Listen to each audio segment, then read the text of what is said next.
Estamos de volta ao segundo tempo. Você tem ainda alguma pergunta a ser feita? Não? Não. Agora, podemos ler o versículo 47, porque aí concluiríamos todo esse período da crucifixão, da paixão e do sepultamento do Senhor, né? Maria de Magdala e Maria, mãe de José, observavam onde ele fora posto. E isto aqui é um preanúncio, porque foram as mulheres, Jesus foi enterrado numa sexta-feira à tardezinha, e foram as mulheres... No domingo de manhã. Que passado o sábado, passada a solenidade pascal, no primeiro dia da semana, bem cedo, não se chamava ainda domingo, dia do Senhor, claro, no primeiro dia da semana, foram ao sepulcro e o encontraram vazio. Então, este versículo 47, ele serviu de interesse... Introdução para defender a tese da ressurreição. Para defender a tese, não, para mostrar que houve testemunhas de onde foi enterrado e em que lugar determinado sepulcro foi encontrado vazio. Antes de passar para o texto seguinte, o assunto seguinte, que seria a ressurreição, seria bom examinar um pouco mais de perto tudo isto aqui. Você, pergunta assim, em geral, tem algum esclarecimento a ser feito? Não. A respeito do que já se passou? Não. Eu acho que nós, compassadamente, paulatinamente, viemos discorrendo a paixão de modo muito reflexivo e atual, inclusive, né? Houve Mateus, só Mateus, traz uma intriga, uma fala da oposição ao cristianismo, de judeus opositores ao cristianismo, que inventaram uma outra tese a respeito da ressurreição. Claro que não aceitavam a ressurreição de Jesus, inventaram o quê? Você se lembra? Não me recordo no momento. Que os discípulos, enquanto dormiam... Foram lá e enquanto os guardas dormiam, os discípulos foram lá e roubaram o corpo de Jesus.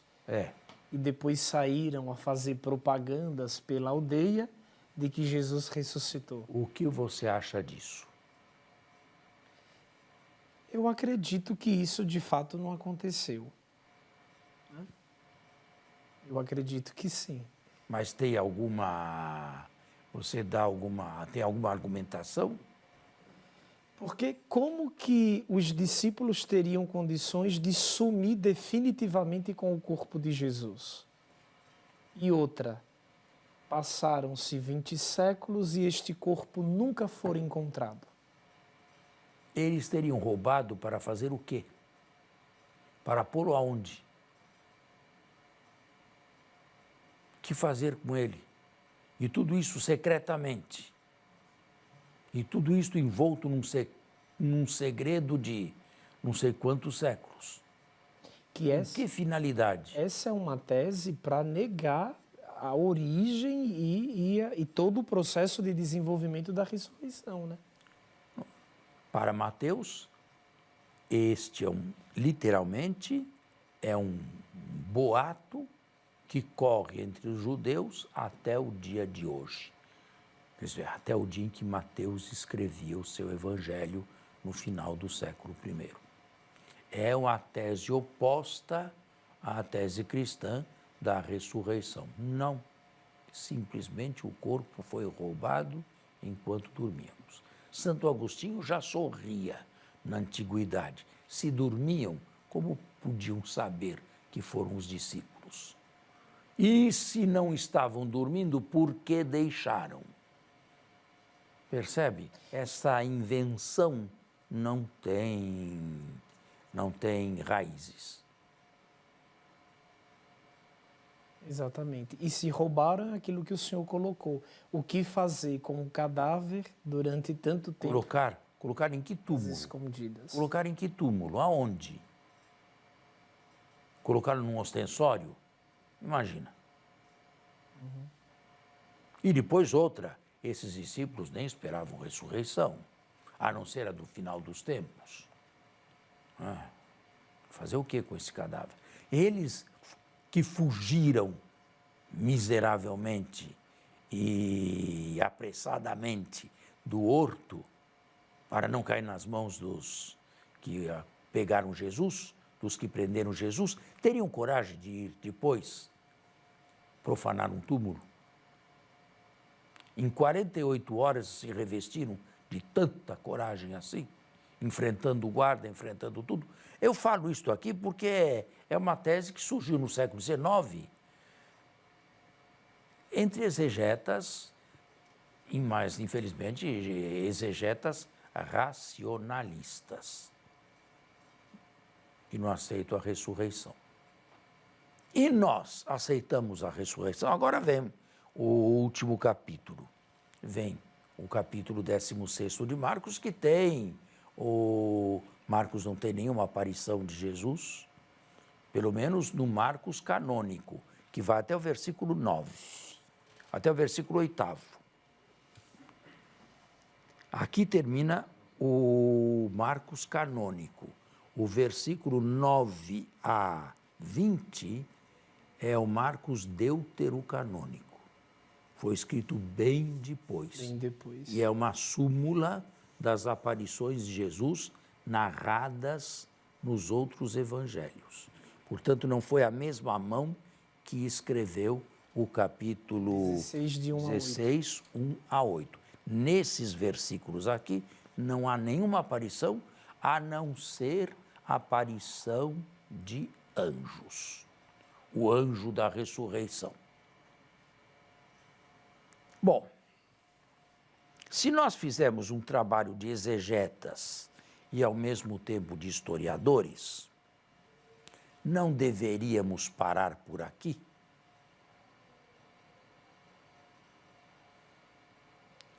Na missa em si bemol de Bach, se canta muito gravemente, pausadamente, Crucifixus est sub Pontio Pilato, passus et sepultus est. Em latim. E depois um grito solene, et resurrexit tertia die, secundum scripturas.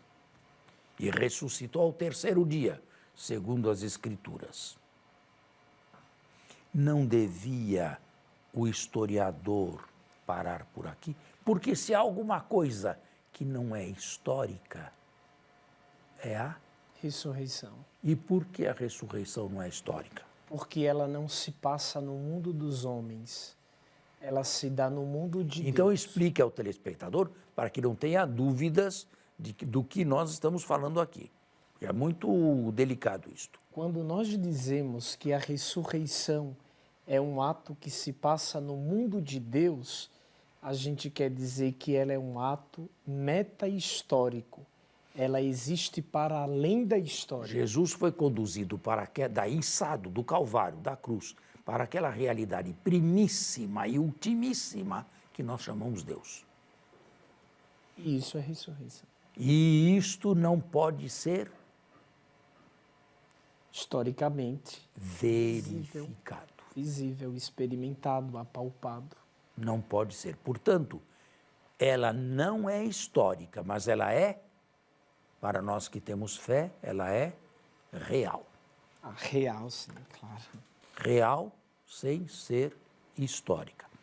Agora, quando o senhor diz ela não é histórica, também acredito, mas ela tem a sua base na história, né, padre? No túmulo vazio, que não era uma prova absoluta. Há muitas explicações para um túmulo vazio. Se fosse só isso, se não tivéssemos outra coisa, se não tivéssemos aparições do ressuscitado, não é? não saberíamos o quê, porque realmente um túmulo vazio não é uma prova infalível de uma ressurreição. Muitos fatores podem ter entrado em jogo, inclusive um deslocamento do corpo para algum lugar. Mas agora, por que nós vamos entrar na ressurreição? Nós vamos entrar na ressurreição porque, como diz Paulo na carta aos Coríntios, bem antes desses evangelhos aqui, se Cristo não tivesse ressuscitado, vã seria a nossa fé. E se crêssemos em Cristo apenas neste mundo, seríamos os mais miseráveis de todos os homens.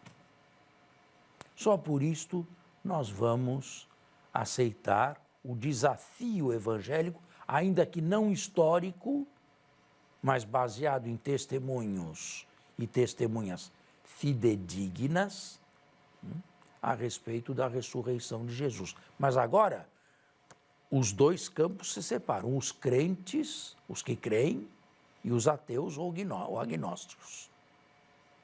Agora nós só podemos falar para este campo aqui. Até agora, falamos juntos, porque se tratavam de atos históricos e sequenciais. Claro que Jesus não poderia morrer antes de ser preso.